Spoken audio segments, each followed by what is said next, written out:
Beck Watts tinha só 16 anos de idade e uma manhã de fevereiro de 2015, ela saiu de casa e ninguém mais teve notícias dela durante um mês, quando a polícia descobriu o que tinha acontecido e até quem era o provável culpado pelo seu desaparecimento. Esse é mais um daqueles casos que mostra que o perigo pode estar ainda mais próximo do que se gostaria de acreditar. Vem tomar um café comigo e vamos descobrir o que aconteceu para ela não voltar para casa naquele dia.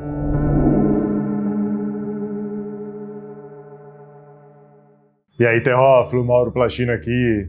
Beck Watts morava em St. George, Bristol, Inglaterra, com seu pai, Darren Gelsworth, e sua madrasta, Andy. Ela tinha um meio-irmão, filho de Andy, Nathan Matthews, de 28 anos. Beck namorava Luke Obershall, de 18 anos, e como qualquer adolescente, trocava diversas mensagens com ele. Mas na manhã do dia 19 de fevereiro foi diferente. Quando Luke disse a Beck às 11h02 que estava em sua casa, ela respondeu, mas a partir das 11h21 ela parou de retornar as mensagens e às 14h46 ele tentou ligar para ela e não teve sucesso. Então resolveu ir até a sua casa. Lá ele foi recebido pela namorada do seu meio-irmão, Shauna Hor, de 21 anos. Ela lhe disse que Beck estava fora e Luke não teve o que fazer a não ser aguardar, mesmo sem ter notícias dela. Apenas às 16 horas do dia seguinte, 20 de fevereiro, é que a sua família contatou a polícia para denunciar o seu desaparecimento, alegando que essa falta de contato estava fora do comum para os padrões de Beck. Em 22 de fevereiro, a polícia de Avon e Somerset fez o seu primeiro apelo por informações sobre o seu desaparecimento e dia 23, seu pai e sua avó, Pat Watts, apareceram em uma entrevista coletiva apelando pelo seu retorno. Nesse momento, foi criada uma campanha online usando a hashtag FindBeck. A campanha alcançou mais de 2 milhões de pessoas em todo o mundo. As buscas policiais se concentraram em uma série de propriedades em Barton Hill, South Mead, St. George's Park e na reserva natural Troopers Hill. Além disso, foram feitas buscas em espaços abertos em áreas de parques próximos e também em casas do bairro onde ela morava. As buscas também foram organizadas por pessoas voluntárias. A polícia fez um segundo apelo público, dessa vez por informações sobre o avistamento de um Vauxhall Zafira preto visto próximo da casa deles entre os dias 19 e 23 de fevereiro. Mas foi apenas no dia 27 que a investigação começou a tomar outro rumo. Mas antes de eu continuar o caso, se inscreve aqui no canal, assim você toma um café comigo, vendo casos de true crime e vídeos de lendas e teorias do terror toda semana. Muito obrigado pelo teu apoio. Mas lá no dia 27 de fevereiro, a casa de Beck se tornou o centro da investigação. A polícia acreditava de que o Watts havia desaparecido após deixar a casa da família, com base em depoimentos do seu meio-irmão, Nathan Matthews, e da sua namorada, Shauna Hor, que estavam na casa daquele momento.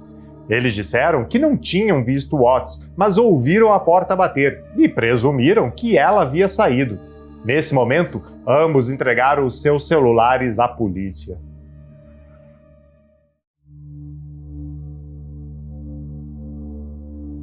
Durante a investigação na casa da família, foi encontrado sangue nos batentes da porta do lado de fora do quarto de Beck com DNA compatível com o dela, mas as impressões digitais encontradas no local correspondiam às de Matthews, o seu meio-irmão. Assim, por volta das 13h20 da tarde, Matthews e Hor foram presos sob suspeita de sequestro. Hor disse que não precisava de um advogado e que ainda esperava que Beck fosse encontrada. Matthews foi interrogado pela detetive Marie Stephen e disse não saber onde Beck estava e que não a tinha machucado. Em nota, o pai e a madrasta de Beck afirmaram estar ciente dessas prisões. Nesse momento, Beck ainda estava desaparecida e mais de 100 pessoas se reuniam para ajudar nas buscas por ela. Em 2 de março, o corpo de Beck foi finalmente encontrado em um galpão no jardim de propriedade de amigos de Matthews e Hor, Carl Demetrius e Jaidine Parsons. Beck foi desmembrada, embalada em filme plástico e sacos, e embrulhada em tapetes de banho e cortina de chuveiro e escondida em uma mala. Matthews afirma que Shauna Hoare não teve nada a ver com o assassinato ou com o desmembramento da sua meia-irmã. De acordo com a patologista a doutora Deborah Cook, que realizou a autópsia nesse caso, Beck sofreu mais de 40 hematomas em seu corpo, bem como 19 ferimentos de faca feitos após a sua morte. Foi uma morte violentíssima, mas isso não impediu Matthews e Hoare de viverem as suas vidas normalmente depois que tudo aconteceu. Matthews foi interrogado e repetidamente dizia sem comentários. Na quinta-feira, 5 de março, Matthews foi acusado oficialmente do assassinato de Beck, mas apenas em 22 de junho, Hoare, que foi originalmente acusada de apenas interferir no curso da justiça, acabou também sendo acusada de homicídio. Matthews e Hoare também foram acusados de conspiração para sequestro, impedimento do sepultamento legal de um corpo, posse de arma ilegal. Tiveram também 4 acusações não relacionadas de fazer imagens indecentes de crianças, e Matthews também foi acusado de acusações não relacionadas de agressão sexual e voyeurismo.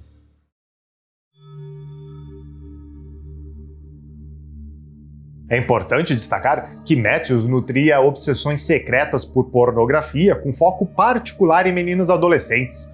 Shauna Hoare era apenas uma adolescente de 14 ou 15 anos de idade quando começou seu relacionamento com ele, que tinha 20 e poucos anos na época. Mas de acordo com o advogado de acusação presente no julgamento, nas semanas que antecederam o assassinato de Beck, a dupla trocou mensagens de texto e viu materiais que sugeriam que eles tinham um interesse comum e não natural em mulheres adolescentes atraentes. Foram esses desejos sexuais distorcidos, juntamente com um ódio profundamente enraizado do casal por Beck, que levaram Matthews e Hoare a sequestrá-la e matá-la. O ódio por Beck existia pois o casal defendia que ela manipulava a madrasta e o seu pai. Ambos montaram um kit sequestro. Esse kit era composto por uma mala vermelha equipada com máscara, algemas, arma de choque, fita adesiva e sacos de lixo preto. Ele disse no tribunal que o motivo era apenas assustá-la. Enquanto sua namorada Hoare estava fumando no jardim, Matthews bateu na porta do quarto de Beck e imediatamente usou uma fita adesiva em volta da sua boca. Ele disse no tribunal que avisou Beck que ela ficaria bem se fizesse tudo o que ele mandasse. A adolescente foi algemada enquanto seu meio-irmão tentava colocá-la na mala. Nesse momento, ela começou a se contorcer e a resistir, e então ele usou as mãos para restringir a respiração de Beck, e isso acabou se transformando em uma luta violenta que acabou levando à asfixia da sua meia-irmã. Ele disse que não conseguia mais ouvir a respiração e que quando foi verificar o pulso dela, ele não sentiu nada. Assim, ele fechou a mala e levou o corpo embora.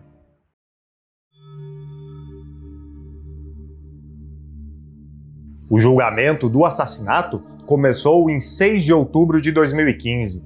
Foi identificado que Watts foi sufocado no seu quarto durante uma conspiração de sequestro por motivação sexual realizada tanto por Matthews quanto por Hoare. De acordo com a promotoria, após o assassinato, eles colocaram o corpo de Beck no porta-malas do seu carro e permaneceram em casa por mais algumas horas, enquanto outros membros da família também chegavam. Mais tarde, naquele dia, eles voltaram para sua própria casa, onde nos dias seguintes desmembraram o corpo dela com uma faca e uma serra circular e colocariam as partes em sacos e caixas que foram então escondidos no galpão do casal de amigos deles. Matthew admitiu ter matado Beck Watts, mas negou ter cometido assassinato. Em vez disso, ele admitiu o homicídio culposo, dizendo ao tribunal que havia tentado sequestrar a sua meia-irmã como forma de assustá-la e fazê-la mudar o que ele considerava seu mau comportamento. Mas o plano deu errado e ele a matou acidentalmente. Matthews insistiu que o assassinato ocorreu enquanto Hoare estava no jardim e que ela não estava envolvida. Hoare também negou o assassinato. Ela disse que não tinha conhecimento e não participou dele, descrevendo as mensagens de texto que trocou com Matthews sobre o sequestro da estudante nos meses anteriores como infelizes e sarcásticos. A promotoria alegou que essas mensagens de texto entre os dois, bem como outros conteúdos encontrados nas suas casas, sugeriam um interesse não natural compartilhado por mulheres adolescentes atraentes, mas não só de Matthews, mas dos dois. A promotoria também se baseou em evidências de câmeras de vídeo para rastrear os movimentos de Matthews e Hoare no dia em que Watts foi vista viva pela última vez e também nos dias que se seguiram. Em 19 de fevereiro, antes deles irem para Crown Hill, eles foram vistos em um supermercado Tesco comprando baterias que seriam supostamente necessárias para as armas de choque que pretendiam usar no sequestro. Imagens do dia seguinte à morte de Beck mostraram Matthews comprando a serra circular usada para desmembrar do seu corpo. E entre 20 e 22 de fevereiro, ele e Hoare foram flagrados comprando produtos de limpeza que, segundo se diz, eram necessários para limpar o banheiro onde ocorreu o desmembramento. Também foi encontrado DNA de Matthews e Hoare em itens no galpão ao lado dos restos mortais, e um especialista foi chamado para prestar o depoimento, dizendo que seria mais fácil realizar o desmembramento se mais de uma pessoa estivesse envolvida. No dia 11 de novembro de 2015, o júri considerou Matthews culpado de homicídio e Hoare culpada de homicídio culposo. Ambos também foram condenados por conspiração para sequestro, perversão do curso da justiça, impedimento do sepultamento legal de um corpo e posse de 2 armas paralisantes. James Ireland e Donovan Demetrius foram inocentados de ajudar o infrator relacionado à movimentação e armazenamento de pacotes contendo os restos mortais de Beck. O irmão de Demetrius, Carl, e a sua namorada, Jadine Parsons, dona do galpão onde os restos mortais estavam armazenados, admitiram a mesma acusação em uma audiência anterior ao julgamento, embora ambos insistissem que não sabiam o verdadeiro conteúdo dos pacotes. Em 5 de fevereiro de 2016, Carl foi condenado a 2 anos de prisão e Parsons foi condenada a 16 meses de prisão. No dia 13 de novembro, o juiz Dingemans condenou Matthews à prisão perpétua com pena mínima de 33 anos e Hoare a 17 anos de prisão. Em seus comentários sobre a sentença, o juiz concordou com a crença da promotoria de que o sequestro planejado tinha propósito sexual, dizendo a Matthews que ele tinha uma fixação em fazer sexo com pequenas adolescentes e que acreditava que Hoare havia sido persuadida a participar nesta fixação. Em junho de 2016, Matthews e Hoare interpuseram recurso contra suas condenações e sentenças, mas em 23 de junho, o Tribunal de Recursos rejeitou seus pedidos, dizendo que não havia nenhum argumento razoável de que as condenações eram inseguras ou que as sentenças eram erradas em princípio ou manifestamente excessivas. Shauna Hoare foi libertada em 1º de setembro de 2023, depois de cumprir metade da pena. Já Matthews permanece na prisão até hoje. Em fevereiro de 2016, foi inaugurado um banco de madeira em memória de Beck localizado no Goldsfield, próximo à sua casa.